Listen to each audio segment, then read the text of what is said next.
వెళ్దాం అనేది ఆలోచించవే. ఈడికి వచ్చేసి గొడవల్లో మాత్రం ఇప్పుడు నీకు మార్వాడి వాడు గుర్తొచ్చిండు, గుజరాత్ వాడు గుర్తొచ్చిండు, ఇవన్నీ కల్చర్లు గుర్తొచ్చినాయి. మనలో మనకే ఐక్యత లేదు అని నాకు అనిపిస్తుంది. 100% మీరు అన్న దానిలో అసలు రాంగ్ లేదు. యాక్చువల్లీ ఇదే విషయాన్ని నేను మొన్న అన్నా అనమాట. నేను యాక్చువల్గా ఫస్ట్ వీడియో చేస్తూ కూడా ఇదే విషయం అన్నా నేను. ఎందుకోసం అని అంటే నాకు బాధ అనిపించిందండి వాస్తవానికి. మనం ఏంది అడుక్కుంటున్నాం వీరని, గో బ్యాక్ అని అదే మన రాష్ట్రంలో ఇది మనం సొంతంగా సాధించుకున్నాం తెలంగాణని. మలిదశ ఉద్యమం కూడా దాదాపు 4 ఏళ్ళు చేసినాం మనం. చిన్న ఉద్యమం ఏం కాదది. భారతదేశ చరిత్రలోనే సువర్ణ అక్షరాలతో లెక్కించుకోవాల్సినటువంటి ఉద్యమం మనం చేసినాం ఇక్కడ. అది చాలా గర్వంగా చెప్పుకుంటాం కదా మనము. మరి తెలంగాణ వచ్చిన తర్వాత మన బాధ్యత ఏంది అన్నది మనకు ఎవరికి గుర్తు లేకున్నది ఆ రోజు. మరి ఇవాళ మనం బార్వడి గోబ్యాక్ అనే ముందర 12 సంవత్సరాలు తెలంగాణ వచ్చి మరి ఎంతమంది తెలంగాణ వాళ్ళకు ఉపాధి కల్పించారు? మరి ఉన్నటువంటి రాష్ట్ర ప్రభుత్వాలకు కూడా ఎంతమంది తెలంగాణ వాళ్ళకు ఉపాధి కల్పించారో చెప్పండి. మరి మార్వడి గోబ్యాక్ అనే ముందర మనం ఏం చేస్తున్నాం అనేది మనం ఆలోచించుకోవాలి కదా. మనకంటూ ఒక ఆత్మవిమర్శ ఉండాలి కదా. అది లేదు మన దగ్గర. ఎంతసేపు ఏంటంటే పక్కల మీద. ఎగ్జాక్ట్లీ. అన్ని కంట్రీస్ కూడా ఎకానమీలో గ్రో అవడానికి ట్రై చేస్తుంటే మనం మాత్రం ఏంటి గ్రో అవడానికి మీద రాలేడానికి. ఇక్కడ ఇంకో విషయం చెప్తాను మిమ్మల్ని ఆపి.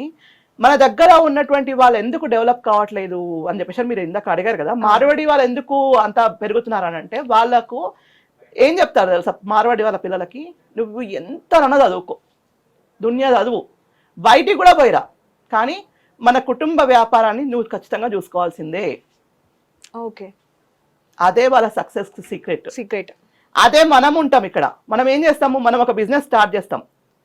బిజినెస్ స్టార్ట్ చేసినాక మనం ఏం చేస్తాం తెలుసా? పిల్లలని అరే బాబు నువ్వు చదువుకున్న కాడ చదువుకొని బయట దేశాలకు పో, సంపాదించుకో. ఇది ఏమున్నది రాబాయ్ మన దగ్గర, ఎంతసేపు ఉన్నా కూడా ఇదే బిజినెస్ చూసుకోవాలి మనము. ఇది ఏమున్నది చెప్పు, నేను చూసుకుంటా బిడ్డ నువ్వు వెళ్ళిపో అని చెప్పేసి మనం వాళ్ళని మనమే దగ్గరుండి వాళ్ళకి అన్ని ప్యాకెట్లు సర్ది రాజీవ్ గాంధీ ఇంటర్నేషనల్ ఎయిర్పోర్ట్ కి తీసుకుపోయి ఏడ్చుకుంటా తుడుచుకుంటా పిల్లలందరినీ బయటకు పంపిస్తున్నాం. అవును, వాడు పంపించాడు. మార్వాడి వాళ్ళు వాళ్ళ యొక్క కుటుంబాలన్నీ, వాళ్ళ కుటుంబంలో ఉన్నటువంటి పిల్లలందరినీ కూడా చాలా తక్కువ మంది బయట ఉంటారు. అవును, వాళ్ళ ఫ్యామిలీ అందరూ ఇక్కడే ఉంటారు. ఉమ్మడి కుటుంబాలలోనే ఉంటారు వాళ్ళు. పొద్దున లేస్తే వాళ్ళ పని ఏంటంటే వాళ్ళ కుటుంబ వ్యాపారాన్ని అభివృద్ధి చేసుకోవాలి. మనం ఏం చేస్తున్నాం ఇక్కడ ఉన్న వాళ్ళము? ఇప్పుడు ఉన్నటువంటి కుల వృత్తులు ఎందుకు తగ్గిపోతున్నాయి ఇక్కడ? ఇప్పుడు అన్ని కులాలకు వృత్తులు ఉన్నాయి కదా. కమ్మరి, కుమ్మరి, సాలె, వడ్రంగి, స్వర్ణకార, తర్వాత మనకు ఉన్నటువంటి బెస్తా, తర్వాత ఇలా ఇవన్నీ కూడా ఏంటి మరి? ఇవన్నీ కుల వృత్తులే కదా మన వృత్తులే.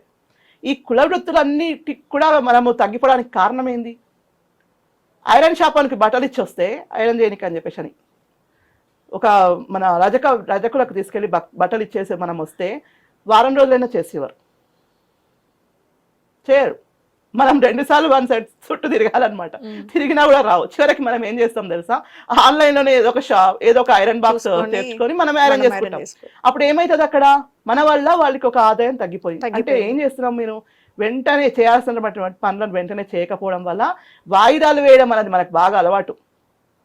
తెలంగాణలో వాయిదాలు వేసుకోవడం, ఇవాళ కాకపోతే రేపు చేద్దాంలే అన్న ఉద్దేశం. మీరు అన్నట్టుగా అంటే కుల వృత్తి అనేది తగ్గిపోయింది అనేది అది కరెక్ట్ మేడం. ఎందుకంటే వ్యవసాయం చేసేవాడి కొడుకు మళ్ళీ వ్యవసాయం చేస్తే మేము ఎప్పుడు డెవలప్ అవుతాము అనేది స్టార్ట్ అయిందనమాట.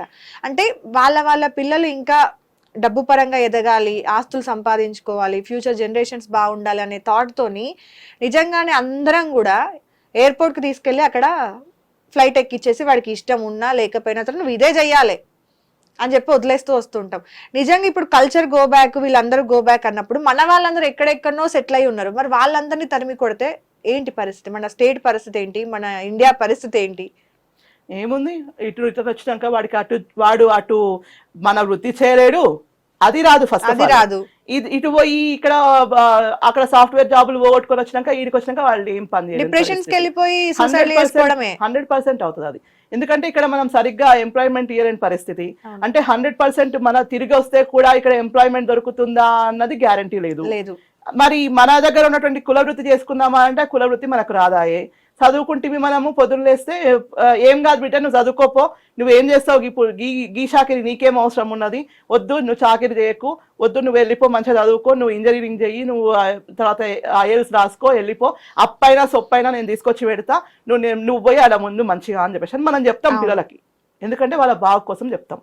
రేపు ఒకవేళ ట్రంప్కో లేకపోతే ఇంకోలకో పిచ్చేకి అక్కడ ఉన్నటువంటి వాళ్ళందరినీ నడువురు మీరు అందరు ఇండియాకు పోరి తట్టాబూట సర్దుకోండి అంటే అక్కడ ఉండే రైట్ మనకు లేదు.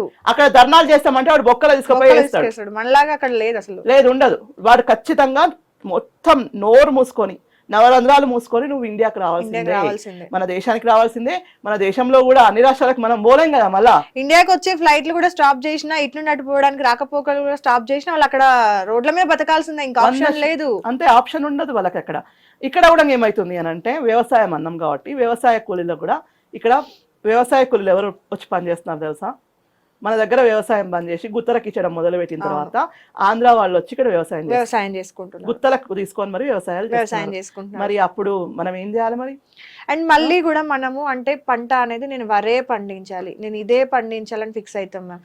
కాకపోతే అంటే ఎన్ని రకాలుగా మనం నేలని వాడుకోవాలి, ఏ టైంలో ఏ డెలివరీ ఇవ్వాలి, మనం ఏది అవసరము అని మనము ఆలోచించడం అనేది కూడా తక్కువ అయిపోయింది. జనాలు 3 సార్ల పంట అన్న కాన్సెప్టే వెళ్ళిపోయింది. లేదు, చేస్తే మనం పెట్టుకుంటే తోటలు పెట్టుకోవాలి, లేకపోతే వారేసుకోవాలి, వారేస్తే ఊరేసుకున్నట్టే ఉంది పరిస్థితి. ఇంకా వేరే వాణిజ్య పంటలకు స్కోపే లేకుండా చేసుకుంటున్నాం మనం అసలుకి.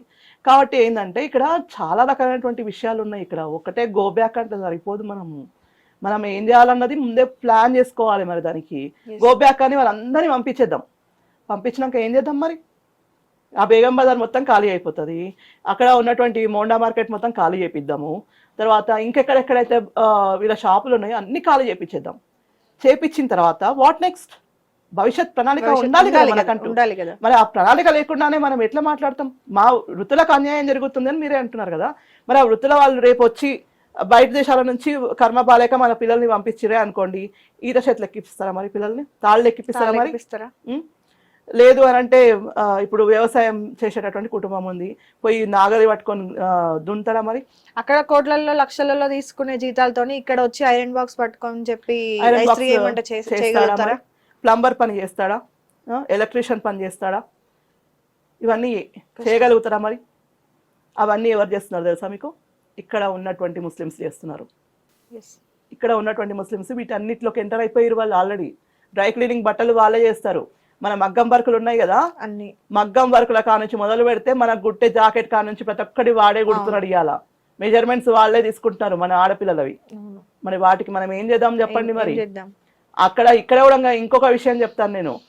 ముస్లిమ్స్ అంటే భారతీయ ముస్లిమ్సే కాదు, మా భారతీయ ముస్లిమ్స్ తక్కువ ఉన్నారు. ఇంకా చెప్పాలి అని అంటే Rohingya Muslims, Bangladesh Muslims, Pakistan Muslims వీటిలలో ఎంటర్ అయ్యారు మరి ఇందులో. కాబట్టి ఇదేమైతుంది అని అంటే అది చాలా పెద్ద కాన్ఫ్లిక్షన్ అవుతుంది అనమాట, మొత్తం కాంట్రవర్సీ క్రియేట్ చేస్తూ ఉంది. ఇక్కడ ముస్లిం అంటే వాళ్ళ ఉద్దేశంలో ముస్లిమ్సే, వాళ్ళకంటూ ఏ బౌండరీస్ లేవు, మనకే ఉన్నాయి దరిద్ర బౌండరీస్ అని.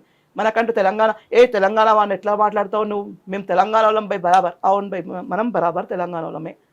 అట్లా అని చెప్పేసి పక్కలోనే మీద దౌర్జన్యం చేస్తామా? మనం పోయి ఇచ్చేద్దామా మరి? ఇక్కడ తెలంగాణలో బతకడానికి వచ్చిరు కాబట్టి మా కాళ్ళ కిందనే బతకాలి మీరు అని చెప్పేసి అంటే ఎవడు కూడా బతకడట. అరే అమెరికాకు పోయినా మన పిల్లని మీరు వీడికి వచ్చి బతకడానికి కాబట్టి మీరు ఇక్కడనే మా కాళ్ళ కింద బతకాలి, మా బూట్లు తుడవాలంటే ఊరుకుంటారా ఎవరన్నా? అక్కడ చట్టాలు ఇంకా కఠినంగా ఉంటాయి. మన దగ్గర చట్టాలు మనము ఫ్లెక్సిబుల్ గా వాడుకుంటామేమో కానీ ఖచ్చితంగా అక్కడికి పోతే నువ్వు జైలు శిక్ష అనుభవించాలి. రూల్ ఫర్ ఆల్ అంతే. మరి ఇక్కడ నువ్వేం చేస్తున్నావు మరి తెలంగాణలో? ఆలోచించుకోవాలి కదా. ఆవేశంలో మాట్లాడతారు. వీటన్నింటి గురించి అంటే మనం ఫైట్ చేయాల్సింది. అంటే ఇది పక్కన పెడితే మనము గత కొన్ని రోజులుగా ఎకానమీలో 4th place లో ఉన్నాం మనం, ఇండియన్ ఎకానమీలో. మన సైడ్ నుండి అంటే ఆయిల్ని స్టాప్ చేయడానికని ట్రంప్ రకరకాలుగా ప్రయత్నాలు మనల్ని ఎలా దెబ్బ కొట్టాలని చూస్తున్నారు అవతల వాళ్ళందరూ కూడా. అలాంటి పరిస్థితిలో మనం ఎలా ఇంకా ఉపాధిని పెంచుకోవాలి, మనం ఇంకా ఎలా బిజినెస్లు స్టార్ట్ చేయాలి, మనం మేడ్ ఇన్ ఇండియా అనేది ఎలా పెంచుకోవాలి. ఇప్పుడు మనం made in China, made in Japan, made in UK అని ఇలా మాట్లాడుతూ ఉంటాం. అలాంటిది మనం మేడ్ ఇన్ ఇండియా అనే దాన్ని మనం పెంచుకోవాలి. మనం ఎక్కువ చేంజ్ అవ్వాలి, మనలో మనం అందరం ఐక్యతగా ఉండాలని అక్కడ కదా మనం చేంజెస్ తీసుకురావాలి. అంతేగాని కులాలు మతాలు, నువ్వు వేరు నేను వేరు, నువ్వు ఇదే చేయాలి నేను ఇదే చేయాలి అని అంటే అవన్నీ ఈ టైంలో మాట్లాడుకుంటే వేరే కంట్రీ వాళ్ళకి మనం ఇంకా కూడా టార్గెట్. Hit TV app